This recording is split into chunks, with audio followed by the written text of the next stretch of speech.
This is Jared Horak for today's RacingDigest.com, and in this video we're going to recap Kentucky Derby 2018 and then do a quick preview of the Preakness Stakes. We're still 9 days out, but we have some horses that we think could end up being in the race up to a 10-horse field at this point. We could see more horses decide not to run and then maybe others to run, but at this point up to 10 horses, or at least considering the second jewel of the Triple Crown.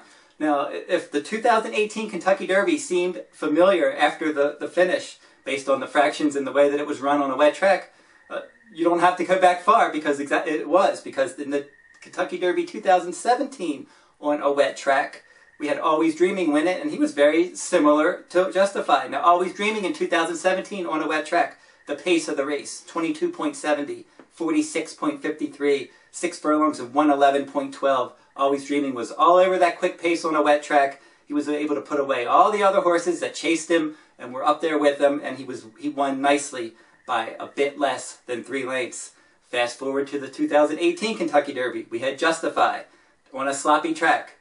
Fractions, 22.24, 45.77, 6 furlongs in 111.01, and he turned back all the challengers, ran a big race, and won by 2.5 lengths. Now, last year, Always Dreaming came into the Preakness as the heavy favorite. He seemed to be galloping and training well, but he wasn't able to get it done. He was hooked early by Classic Empire. He had nothing left in the tank, and he ended up fading to finish 8th.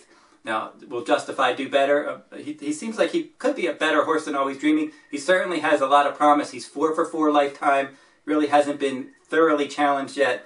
Ran well in the Derby on that wet track. And today's Racing Digest preliminary numbers looks like up to a 185 pace rating there with a 140 final rating. Now, the second place finisher, Good Magic, ran a huge race as well. He was only a bit more than a length behind Justify for most of the running. So he was up on that quick pace, 22:45 and change, 111. He was all over the pace. He challenged Justify a little bit in the stretch, just wasn't able to get close to that one. And then Good Magic just held second. Now, I think Good Magic doesn't want to go probably not even quite a 1.25 miles, so maybe the Preakness Stakes at 1 3/16 miles would be a good fit for him. Now, speaking of the Preakness, we mentioned up to 10 possibles running in the Preakness on Saturday, May 19th, 2018 at Pimlico Racecourse. Of course, Justify is one of them. He's 4 for 4. He came out of the Kentucky Derby with a minor foot bruise. He returned to the track on May 10th. It seemed like he did well. He had a decent, easy gallop.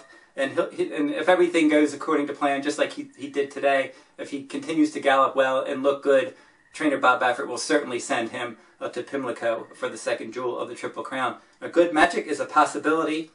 Your 2-year-old champion, he performed well in that Kentucky Derby. He has that good early pressing versatility, and if he does show up in the Preakness, he could sit that same trip that Cloud Computing sat last year when Cloud Computing pulled off the upset for trainer Chad Brown, Good Magic's trainer. Now, Bolt d'Oro is one who could end up coming to the Preakness Stakes in Baltimore. He ended up fading to finish 12th in the Kentucky Derby. He was up on the pace. He was sitting 3rd. He made a run, and then around the far turn, he just came up empty. He didn't have anything left. His trainer, Mick Rees, said he didn't handle the wet track.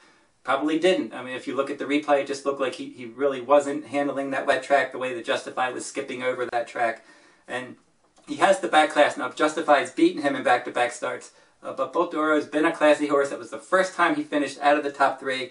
He had never been on a wet track before, and he obviously didn't like it. And speaking of not being on a good track, on a wet track, I should mention that Good Magic, he had never even trained or run on a wet track in his life, whereas Justify won in the mud at Santa Anita, and he was impressive earlier this year. So maybe he had that edge on that wet track, and on a fast track in Baltimore, things could be a bit different. Now, Bravazzo for trainer Dean Wayne Lucas, one of 2 possible starters for Dean Wayne Lucas.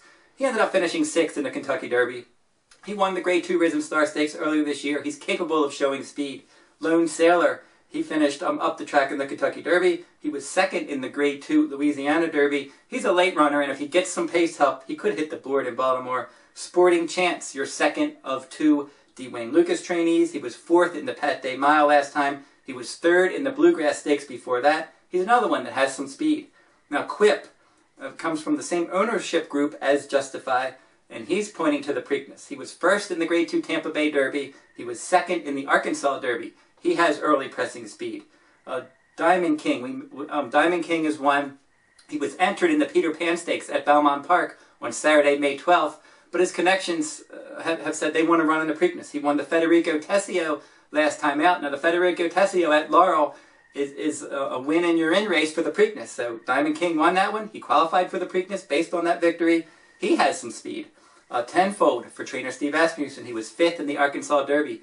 They're considering the Preakness. Finally, Give Me a Minute for trainer Dallas Stewart. He was 3rd in the Pat Day Mile, and they're considering the 2018 Preakness Stakes for him as well. Now, next week I will be back. I'm going to preview the 2018 Kentucky Derby after they draw the field and we know who's running. I'll come back with a video. I'll talk about all the contenders and how I think that the race is going to end up playing out from a pace standpoint and from some other handicapping factors as well. Until then, I'll go to todaysracingdigest.com to get all of your information, your complete digests from tracks around the country. And I will have my 2018 Preakness full card available next week at todaysracingdigest.com. My annual report from Pimlico, full card, all races, including the Preakness, a lot of detailed analysis for the Preakness, and that will be available at Today's Racing Digest next week. Until then, good luck at the races.